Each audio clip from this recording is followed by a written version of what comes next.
It is now 2:16 p.m. Thursday, September 7th, and we are rising back from recess from earlier this morning.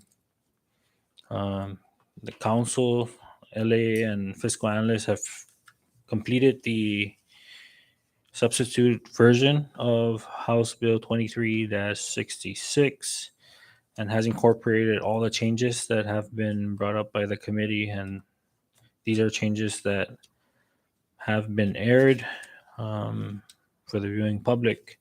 Nothing has changed since our this morning, since we last met this morning. And so at this time, I'd like to recognize any members with any comments, questions, concerns that we can address before taking action. Floor is open.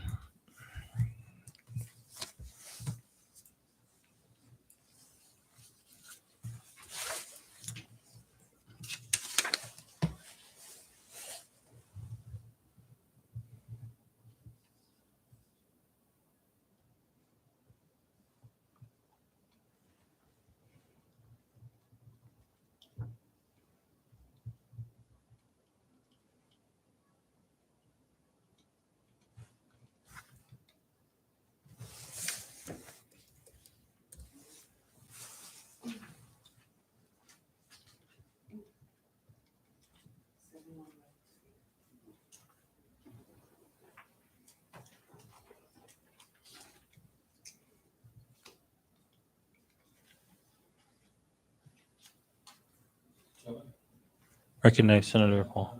This afternoon session, to analyze the revenue, collection in the last few quarters.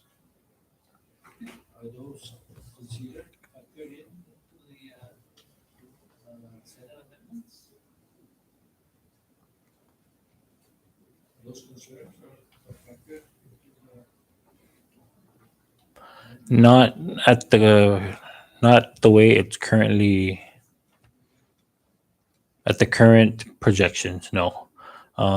I do realize that we would need to call finance in to verify these numbers. One thing that we would need to consider is the ARPA accounts that will fund these shortfalls. If some of these over expenditures was a result of payments that would need to be transferred from ARPA, that's one thing that we also have to consider. In the beginning of the fiscal response team, that figure around 60 some million was their unreconciled balance in ARPA. But again, that's something that we would have to call in Secretary of Finance, and that's something that we can do, whether in conference if that's where we're going, or as a separate um, committee in a separate committee meeting that we can do an oversight on to identify what are some of the sources for these over expenditures. One thing that we have to consider also is the provision in the budget, in the current fiscal year budget, that any over expenditure would result in salary deduction. And if this is something that um, the Secretary of Finance or DPS Commissioner has violated, then it's something we would have to address. Otherwise, there has to be some justification. But um, that's up to the committee. If this is something that we need to further table to address, provided that we have 25 days left in the month, and we don't know how the House will take action on this product, we can address this at another time after we bring in finance. I guess one of the questions is because we're talking about this 50, 60 million deficit, right? Yeah, 68. Is that did that come about because of the expectation that ARPA was going to be used, and if they didn't use ARPA, they use local funds in anticipation of refunds? Did Mhm. I cannot say exactly how the deficit The was overexpenditure. counted, no? But I'm looking at the expenditure side. We overspend the appropriated bulk expenditures, especially from the government side of 3 million. And there's a disaster expenditure unaccounted, approximately 14 million. Then we have this DPS, you know, close to about over 2 million. And this has to do probably with overtime and stuff like that, but I'm not really sure what really triggered them to exceed the budget that much, that significant. Yeah, so when we pass local law, I mean public law 2304, this were discussed, and so I guess this was discussed in the conference committee, yeah, the committee didn't talk much about this. When we passed 2304, this year will be expected at least Yeah, some, yeah, right? yeah, but at the time when we passed the church, okay, we passed the revised budget, FY 20, and in public law 2304, we passed that because they were stating to increase the revenue by approximately $13.some million. And yeah, No, but the OMB, overspending. yeah, yeah, but OMB would have to provide us the fund status of all the activities that are in existence under that public law 2304, so we can determine whether which activities are in deficit so that we can pretty much retire those deficits with the revenue that was supposed to be anticipated that it would be up by 13 some million, but that never happened. So that would have controlled the bidding if we had done that. Yeah. So the latest quarter report was received on the 31st, just last week. Dave completed the analysis. Was it yesterday? Yes. And so that just came out yesterday.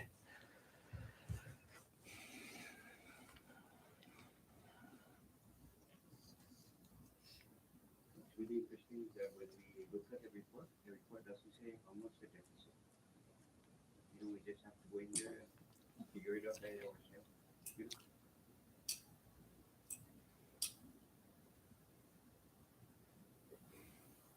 And the revenue now is off target by about 13 million, 11% away from projection.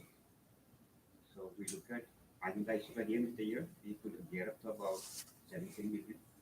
So I don't know what is the term, 30, but you know, I know that in the past, when things were normal, right? Whenever the governor sees the projection is going to exceed a certain percentage, I don't know if it's 20%, what's that figure, but once that kicks in, then it triggers the government to pull back uh, I think it's 200,000. No, That's right. percentage, I think, was. no, it's a dollar figure. You have to go through like that also about reduction, Isn't that something in the constitution? yeah, it's in the budgeting act, but So why didn't this information trigger something to occur? It forces the government to come in and yes, sir. adjust the projection on the expenditure level and all of that. So I don't know, we need to look at that constitutional restriction. Normally the sector finance would have to advise the governor if the projection is not going to be in line with the collection. So the collection is under by about 200,000. The sector finance would have to advise the governor to present Reduction across the board. So that means that we're okay then, this is not triggering that provision, right? They're expecting something, yeah. I don't know. Normally, but they should have That's done why that. I'm thinking that it should automatically trigger Yeah. an action. That's correct. Yeah. Recognize Senator Babauta. Thank you, Mr. Chairman. I remember conversations prior to amending the FY 2023 budget that the Secretary of Finance gave us the assurance that based on the collections of the second quarter, and that's what they were basing themselves off of, that it is projected to increase no by 14 million. And I remember countering that argument that it's it's too optimistic. I'm not an accountant, but I know at the end of the year, which falls into the second quarter of the government's fiscal year, is that it's difficult to rely on second quarter numbers because everybody comes in and pays at the end of the year their taxes. There was also, accounting for that whole year.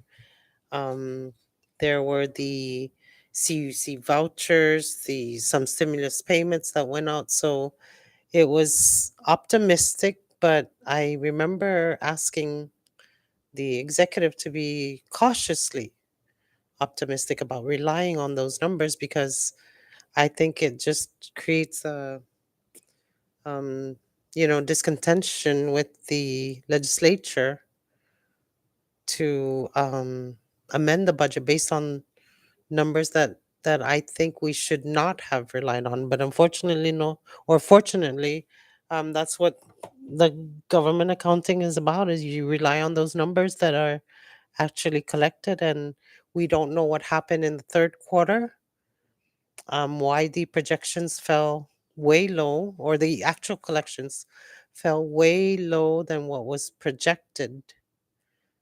Um, so in moving forward, I think we should always remind ourselves that we should be cautious about relying on forecasted numbers that are inflated as a result of stimulus checks or federal stimulus monies coming in and other credits that were given to the each household. I yield. Thank you, Senator Balta. Senator Paul, did you still have? I just wanna talk a little bit about, because I understand one of the issues that holding us back is the immune concern. I just want to know whether these numbers work already, of course, the needs budget.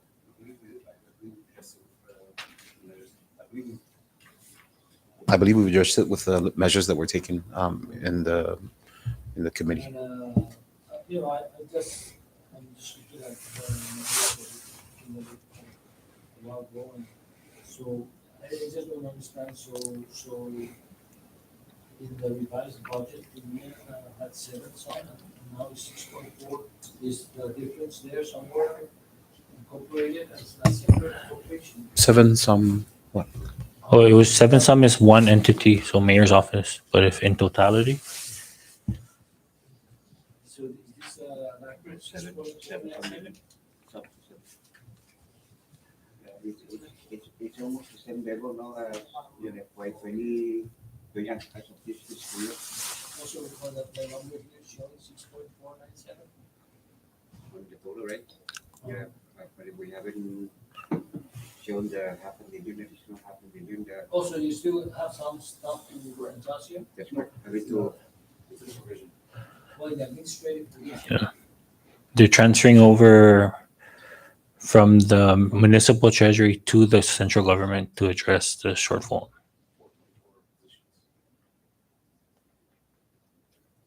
Also, there's no more issues.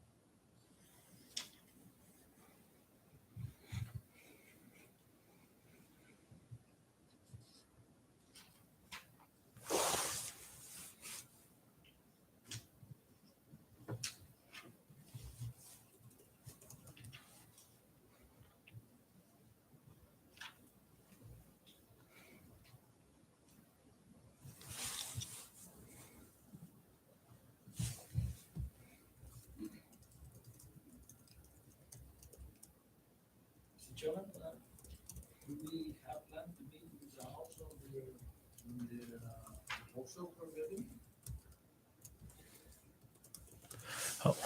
Mm, we proposed several during our conference committee meeting, so it's just a matter of them drafting it and pre-filing it. But they are open to the idea of these revenue generating bills, at least one being construction tax, another one being tobacco tax, and then the third is the sugar sweetened beverage. So those were kind of like the top three tax increases that they're going to look at. They had a session today. I'm not sure if the construction tax was on the agenda, but that was one of the legislation that seems like it's ready for action by the Ways and Means. So those are three of the taxes that they're currently proposing, and these will. I think the goal is to kind of have it be special revenue to where it addresses the GHLI and HNP for the most part. But the construction tax will be general revenue.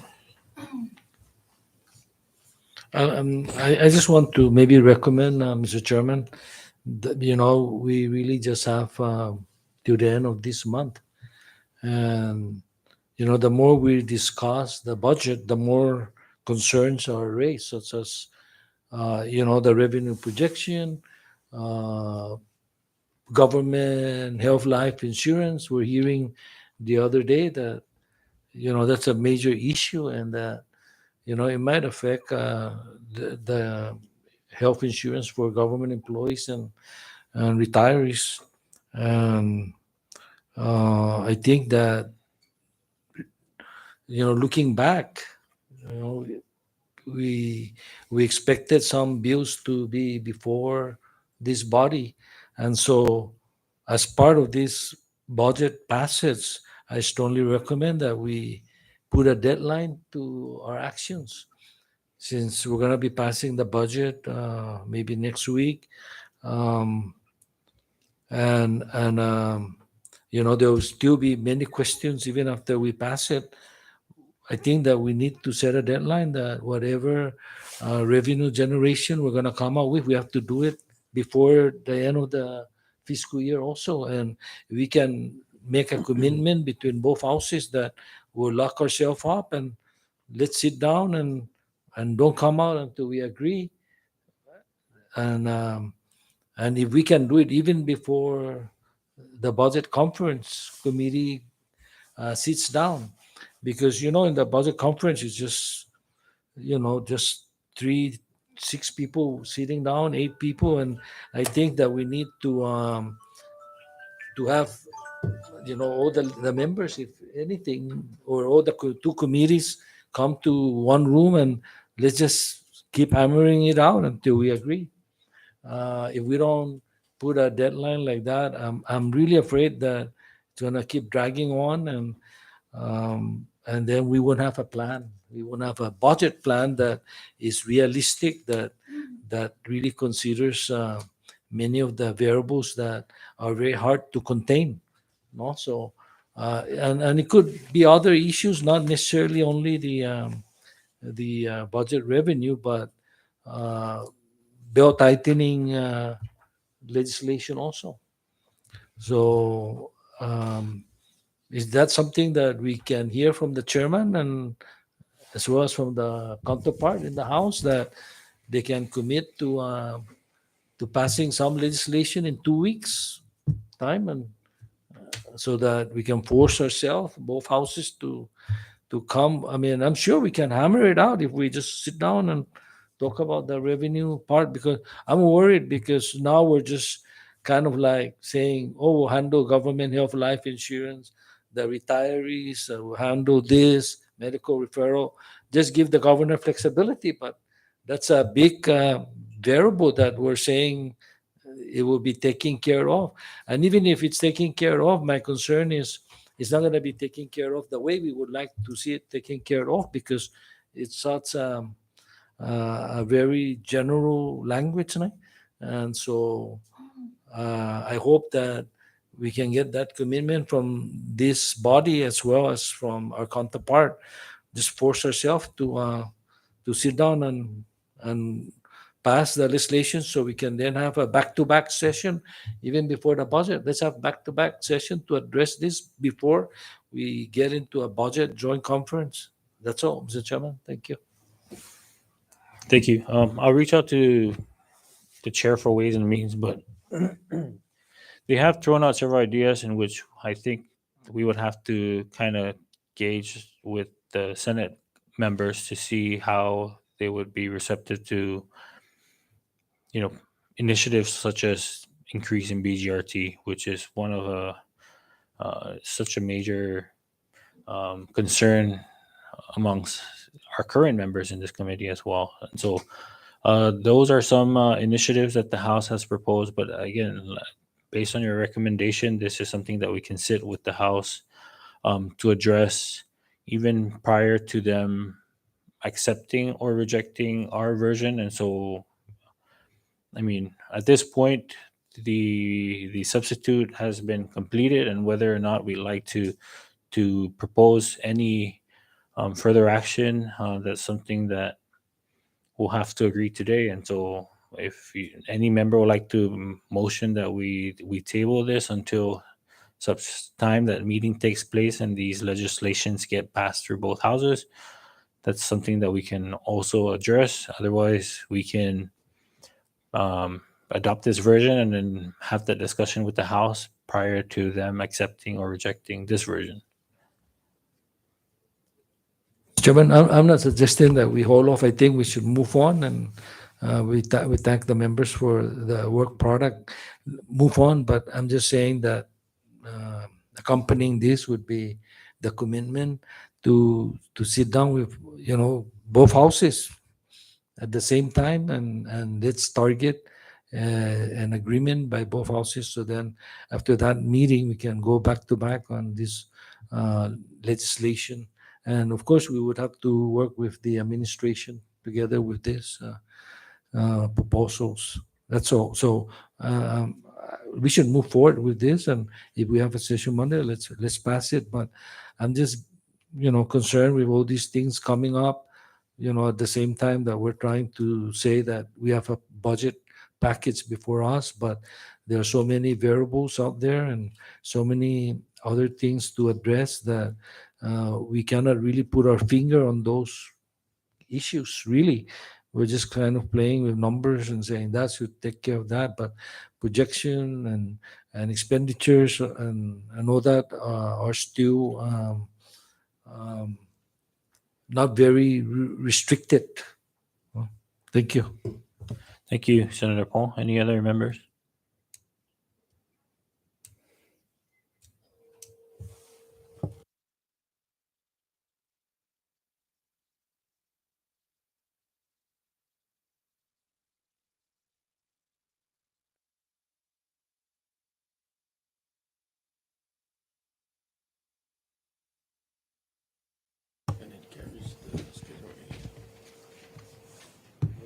All right, members. Was everyone given the substituted version of the House budget?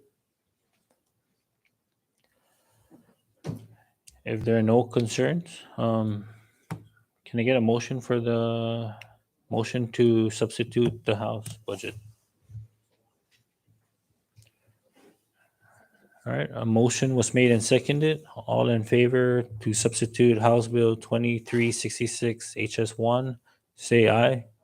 All opposed, say nay. Motion carries. Back to the main motion, discussion on House Bill 2366 HS1, SS1. If there are no more discussions, can I get a motion for the adoption of the substitute one? Motion to adopt. All right, a motion was made and seconded. Can I recognize the LA to take roll? Senator Selena R. Babauta, Yes. Senator Carl R. King Neighbors, Hunggan. Senator Karina L. Magofnia, Hunggan. Senator Paul A. Manglona. Yes. Mr. Chairman. Yes. Mr. Chairman, all members present voted yes. Thank you, Devin. With all 5 members present voting yes. House Bill 2366, House Substitute 1, Senate Substitute 1 is hereby adopted. At this time, if I can request that the LA submit this to the clerk for pre-filing to allow other members the opportunity to review the substitute so that further amendments can be made come time per session if that's where, if members have any concerns regarding that. All right, members, so that takes care of the budget bill.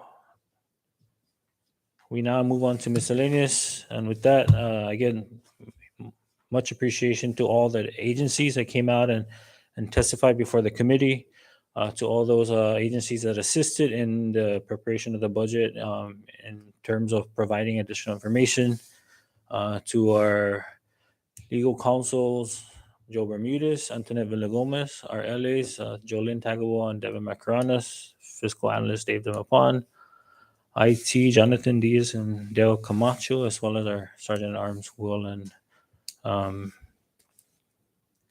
Ben. With that, members, I will, again, as to Senator Paul's recommendation, we'll try to set up some kind of meeting with the Ways and Means, and I'll share that details with you in order to, again, address some of the shortfall to, for the most part, GHLI and Medicaid,